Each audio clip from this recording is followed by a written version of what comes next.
So let's get to it. I think news. Speaking of undefeated, the Golden State Warriors are undefeated in their series with the Houston Rockets. This was supposed to be it.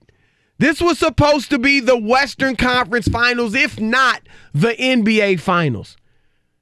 And it could. I don't think so. I think you think so. Could end up being a sweep. I'm not calling for a sweep now. That was LeBron against Golden State. Remember that sweep? I called that one. This one, I'm not saying it's a sweep, but I like where Golden State is.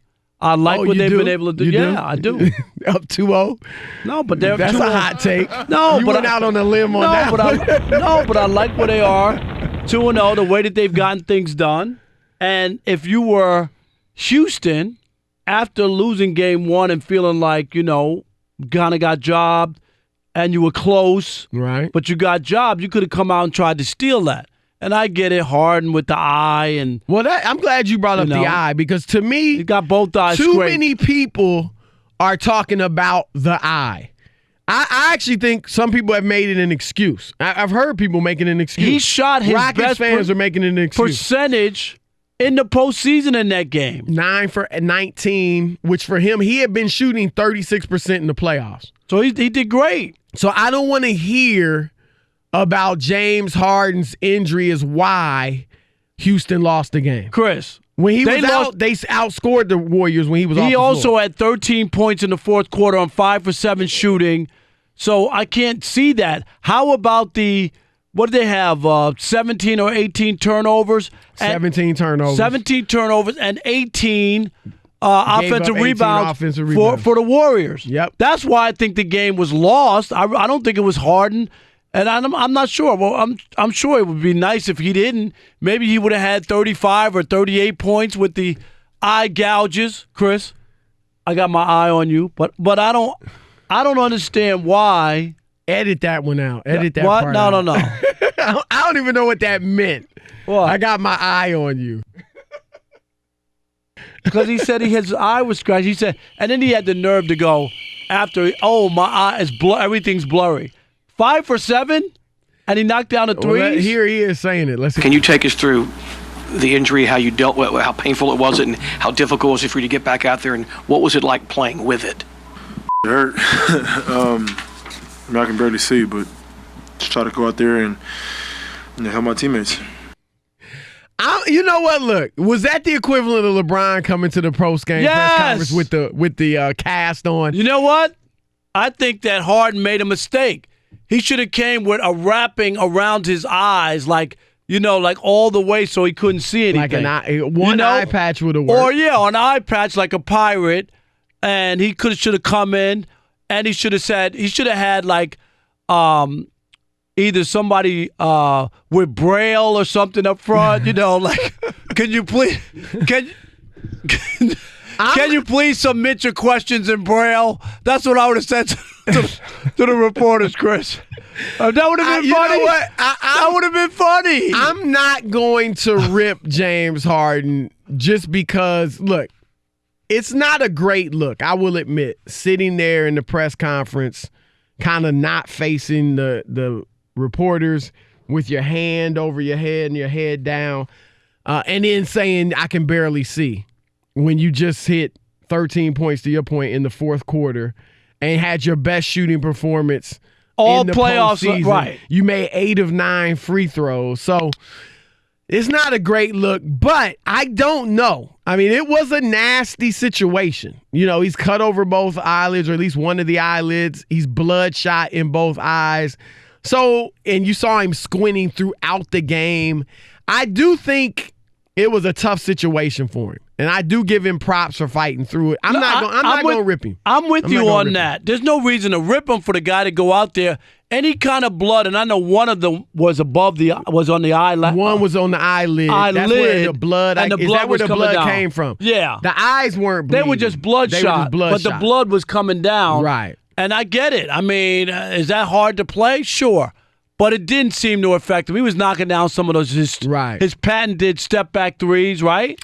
I don't think that I don't want to hear, just like I didn't want to hear you complaining about the officials, even more so, I don't want to hear you complaining about James Harden. Rockets fans, save it.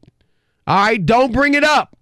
I don't want to hear, if Harden didn't get hurt, we would have won game 2. If you we'd be evened up at 1-1 with home court advantage. No. How about stop turning the basketball over and put some effort in getting an offensive rebound? How about mixing in an offensive rebound once in a while? Thank you. Because that's what lost the game. It was a close game, and it just seemed like it would be like 4 points, and then Golden State would tack was on, firmly right? in control. No, they never I don't trailed. think it was as close as they never trailed. The 6 points suggest. They were firmly in control. Rockets made a little run at the end to get it closer, but it seemed like it really wasn't in doubt. And don't forget, Steph Curry had a dislocated finger. Now, I'm not saying it wasn't broken. I'm not trying to make it the equivalent of that. And he's out there playing. But he did have a dislocated finger. He went out of the game for a while, came back and played with it. So, look, injuries are part of sports, and I commend James Harden for fighting through it. But do not even fix your mouth to say that was the reason the Houston Rockets lost. I don't want to hear it. No, I'm with you. Because it's going to turn into one of those things, and that's why I think I just bet Shannon on Undisputed 50 wings today that I got Golden State going to Houston and winning Game 3. There's just a feel for me. Normally the team comes home, they win their first game, and then it's a 2-1 series, and the series went 7 games last year. There's something here amiss with the Rockets, and I'm going to say, Chris, it's focus. I think their focus is off, and I think it's going to cost them in Game 3 at home. That's just my gut feeling. I don't disagree with you on the focus. That's it. It's a focus thing. If I had to point to something that really cost them yesterday, I would say it was their lack of focus. Right. At least their lack of focus on the right things. I just think the beginning of the game, they were turning the ball over every trip down the floor. They had 9 of their 7 turnovers in the first quarter. We said yesterday, look, they're too focused on the officials. They're complaining. They're looking for a pity party. They're talking, they want to manipulate the refs. And all they were concerned about was the officiating. And I said, they're not focused on the right things. And it didn't look sure enough, like they get out there and they look like they're unfocused. And that's why I'm saying, I just think that something's amiss with this team. I'm not calling for them to get swept. But I'm going to go on a limb and say that the Warriors go in to Houston, win Game 3. Then take it easy in Game 4. Right, lose, and then come home and win them in 5. I could see it going 5. I do think the Rockets win tomorrow. And then I think, Saturday. The Rockets win Saturday in Game 3. They'll win tomorrow in their make-believe game and then lose Saturday. I think they win Game 3. And I picked the Warriors in 6, but I think it's looking a lot like 5 Really? right So now. you're already ready to scale it back? It's looking a lot like 5. I don't know that I see the Warriors. I don't see the Warriors losing both games in Houston. So no, I agree. No matter which game it would they be, win, it would be they go back surprised 3-1. I think they close them. I agree with you. If it was just home team win the first 2, the Warriors are better than that. Right. And Rockets aren't focused.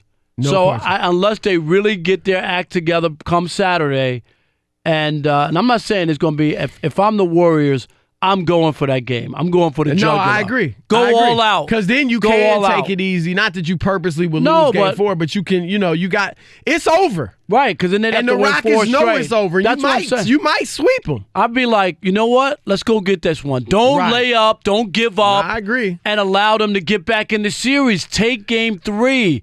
That's the important game. If they get Game 4, we can live with that. Go back home, handle business. You know something else I didn't like yesterday with the Rockets? In the post-game press conference, Harden and Chris Paul were there, and they were asked about all the chatter about the officials before the game, in between games 1 and 2. Did they think it got out of hand, whatever? And they played dumb. What chatter? What are you talking about? What chatter? But then in the game, I wouldn't have minded that if during the game, when James Harden is fouled on the three-pointer and the ref calls it, Chris Paul didn't show up the ref. Right. And start cheering like, hey, you got one right. Look, he got it. Why? Finally. I don't know. Why? Play basketball. That was an obvious foul. There's nothing to celebrate. What do were you showing think? up the officials. That's all. You're lucky you didn't get a T. Right. You're lucky, number one, you were playing because you bumped the official at the end of the game. You could have been tossed out if David Stern was still a commercial. You would have been, right, no question. And then you going to, like, the ref could have easily given him a T. I'm glad he didn't.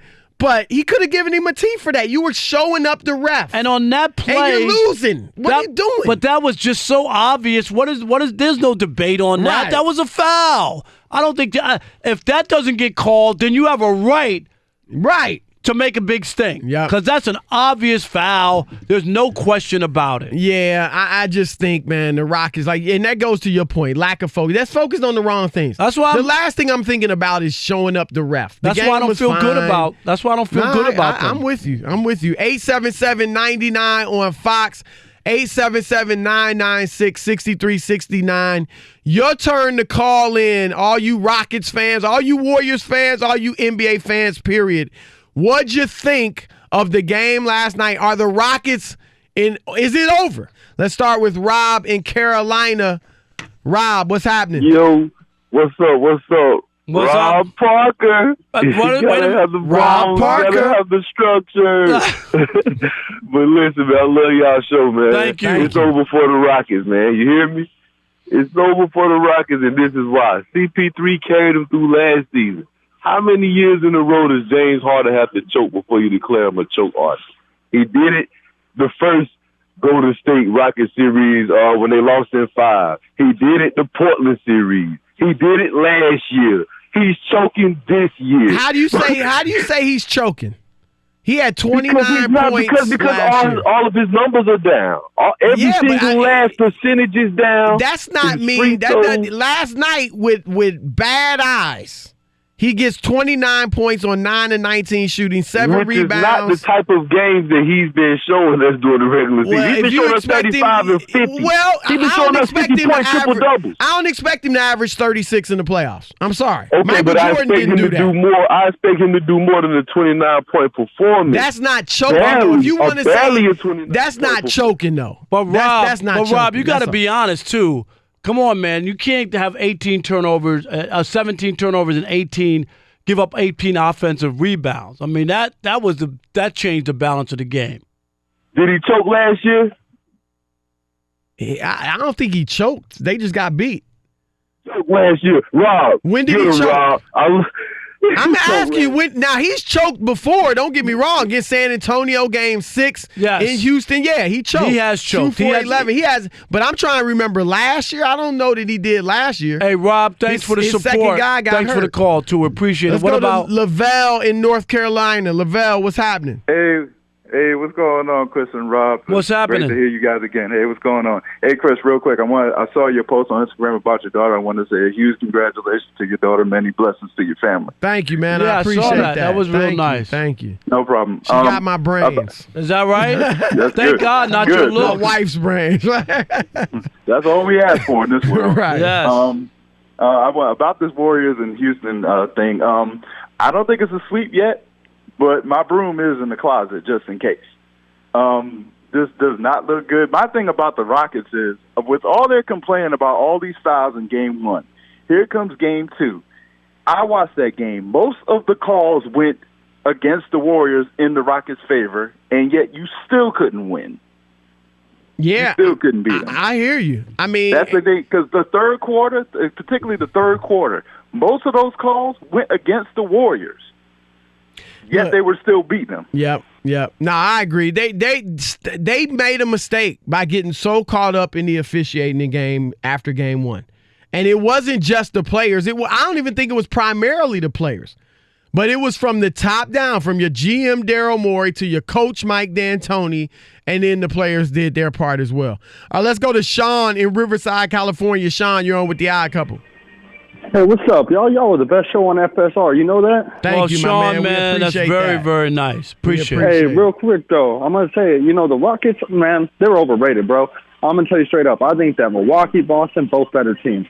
Easily better teams. Rockets been overrated. People saying this is the NBA Finals. This ain't no Finals. This is the reason why they're in the semi. Shit, I think Denver could give a run for the money. Just say that. Give Golden State a run for their money? Sean, this is the only thing, and I hear what you're saying, But coming in, there's no way you can look at Denver with so much inexperience and think that that's going to be some great finals, whereas everybody coming in because Houston lost a spot, and so this series is earlier when most people expected it to be the Western Conference Finals. So that's why people are saying that it's more like the finals. Let's go to Marty in Kentucky. Marty, you're on the Odd Couple, Fox Sports Radio. What's up, Marty?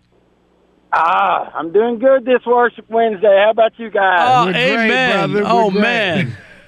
I'm ready to right. I'm ready I to like get it, Marty. baptized I like today. to hear it. Don't mock. All right, Don't then. mock. Well, I'm not mocking. I'm just saying.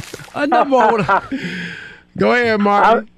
I don't want to go after Harden so much and go after Chris Paul so much about this complaining. I'm not a D'Antoni fan. I think he set this culture. Players look up to their coach. Their coach is older. He's in a leadership position, and he complains a lot, makes a lot of excuses. You know, he's always whining to the refs. I really don't like he's too dependent on analytics. That's not going to work in the playoffs. They do call the games differently. They made the freedom of landing rule to protect players, to get them through an 82-game season, but they're not just going to hand you calls because you're manipulating these calls in the playoffs with these veteran crews. That's a good call. You're right. And I think that's a great point about D'Antoni and setting the tone. He sets the culture for that team. And are they tough-minded enough? As good a coach as D'Antoni is, But he's never I think won he's anything. arguably a Hall of Fame coach. Is he? He's really had an impact on basketball. But I don't think his teams are that tough-minded, and it's shown in the past.